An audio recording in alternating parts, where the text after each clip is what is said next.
چھوٹکی گٹی سے آپ جب اوپر آتے ہیں تو آپ کے بائیں جانب ایک پتلی سی مگر حیدرآباد کی سب سے بڑی میڈیسن مارکیٹ ایڈوانی گلی نظر آئے گی۔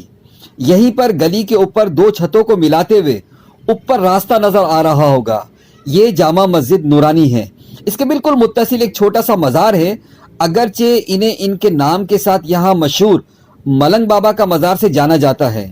گو کہ ان کے نام کے ساتھ علامہ یا مفتی کا خطاب نہیں، لیکن آپ ایک عالم باعمل، صوفی با صفا اور سچے عاشق رسول تھے۔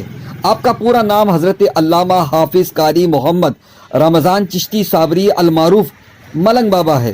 2012 میں آپ کا 90 سال کی عمر میں وصال ہوا۔ انہی گلیوں میں ایک روحانی شخصیت کے علاوہ 50 سال جامع مسجد نورانی میں امامت کے فرائض انجام دیے۔ 1951 میں آپ ڈیرہ غازی خان سے پنجاب سے حیدرآباد تشریف لائے۔ آزاد میدان ہیرآباد میں مدرسہ رکن الاسلام میں مفتی محمد محمود الولی صاحب علیہ رحمہ کی زیر نگرانی دینی تعلیم حاصل کی۔ انہی گلیوں میں لوگوں سے میل جول رہا، بہت ساری محبتیں دی اور بہت ساری محبتیں لی۔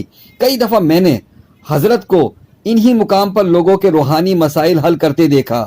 لوگوں کی بے حد عقیدت تھی، لہٰذا آپ کو مسجد سے متصل علیحدہ حجرے میں سپرد خاک کیا گیا۔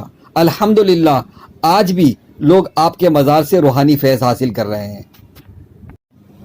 غالباً یہ ملنگ بابا علیہ رحمہ کے اشعار ہیں، یا ان کی عقیدت میں کسی نے کہے ہیں کہ یا رب میری موت کا جب دن قریب ہو، آنکھوں کے عین سامنے روضہ حبیب ہو، یا رب دل ملنگ کی بس ہے یہی دعا، تربت میری حضور کے در کے قریب ہو۔ اللہ تبارک و تعالیٰ ان پر اپنی کروڑ رحمتیں اور برکتیں نازل فرمائے اور ان کے فیض سے ہم سب کو مستفیض ہونے کی توفیق عطا فرمائے۔